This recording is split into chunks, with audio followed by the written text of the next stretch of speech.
परिवर्तन चैनल में एक बार फिर आपका स्वागत है। और हॉस्टलों की तमाम चर्चाओं के बीच में हमने विभाग की एसई सुप्रिया बिशन मैडम से चर्चा की। मैम नमस्कार, परिवर्तन चैनल में आपका स्वागत है। एक मेरे को ये था कि एक हमारा क्वेश्चन था कि हॉस्टलों में आगे अपडेट को लेकर क्या कुछ आपकी प्लानिंग है? हॉस्टल्स में देखिए, हमारे उत्कृष्ट हॉस्टल्स में अभी कोचिंग स्टार्ट करने का है। वो तो शासकीय योजना ही है। अब क्योंकि बच्चे आ गए हैं हॉस्टल में, तो अब हम उत्कृष्ट छात्रावासों में जो है कोचिंग स्टार्ट करेंगे।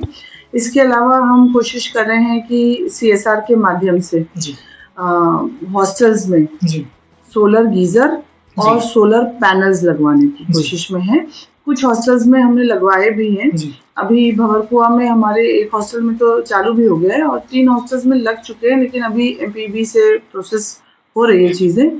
तो इस तरह से 4 हॉस्टल्स में तो इसी माह में चालू हो जाएंगे और आगे भी हम कोशिश करेंगे कि इस तरह से CSR एक्टिविटी के माध्यम से हम कुछ न कुछ करते रहें। पर्यावरण संरक्षण की दिशा में भी हम कोशिश में हैं कि हमारा क्रीड़ा परिसर है बेटमा में, वहाँ पे काफ़ी खाली जगह हमारे पास है, तो हम एक कंपनी के माध्यम से वहाँ प्लांटेशन करवाने के उसमें है, प्लानिंग में है। और कोशिश हमारी ये है कि वहाँ बच्चों को उन प्लांट्स की ओनरशिप देंगे ताकि बच्चे ही उन प्लांट्स की देखभाल, वहाँ जो रहने वाले बच्चे हैं वही उन प्लांट्स की देखभाल करें। इस तरह से उनका भी एक सीधे सीधे पर्यावरण से जुड़ाव हो।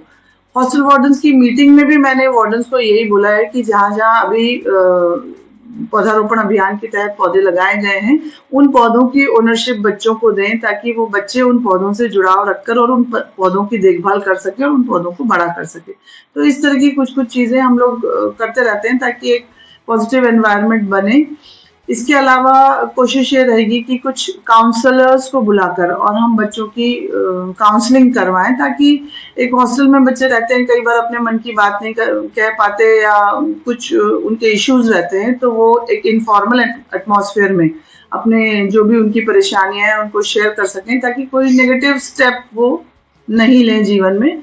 और इसके अलावा करियर काउंसलिंग पे भी मेरा ध्यान रहेगा ताकि बच्चों को 12th के बाद क्या क्या ऑप्शंस अवेलेबल हैं, क्योंकि हमारे बच्चे जो आते हैं वो जनरली ग्रामीण परिवेश के बच्चे ज़्यादा होते हैं जिनको उतना करियर ऑप्शंस के बारे में ज्ञान नहीं होता। तो वो एक रूटीन सी स्ट्रक्चर में पढ़ाई कर रहे होते हैं कि 12वीं कर ली, फिर ग्रेजुएशन कर लिया, फिर पोस्ट ग्रेजुएशन कर लिया, जबकि इतने स्किल बेस्ड कोर्सेज भी हैं।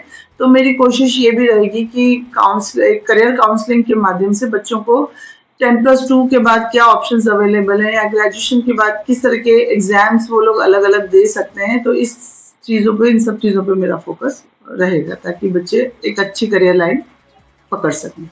एक केयरलेसनेस नजर आ रही है कि जैसे मान लो कोई भी आपकी विभाग की समस्या है, कई बच्चियां जो हैं वो बताए मतलब वार्डन को या आप तक न पहुंच के सीधे कलेक्टर पहुंच रही। इस प्रकार की संगति सामने, हालांकि इस मामले में कलेक्टर साहब ने भी कार्रवाई भी की, लेकिन कोई थ्रू प्रॉपर चैनल क्यों ब्रेक हो रहा है इस मामले में? इस मामले में सभी वार्डन्स को हमने निर्देशित किया है। कई मतलब वार्डन्स के साथ बच्चियों की नहीं बनती है, कुछ इस प्रकार की बातें आती हैं।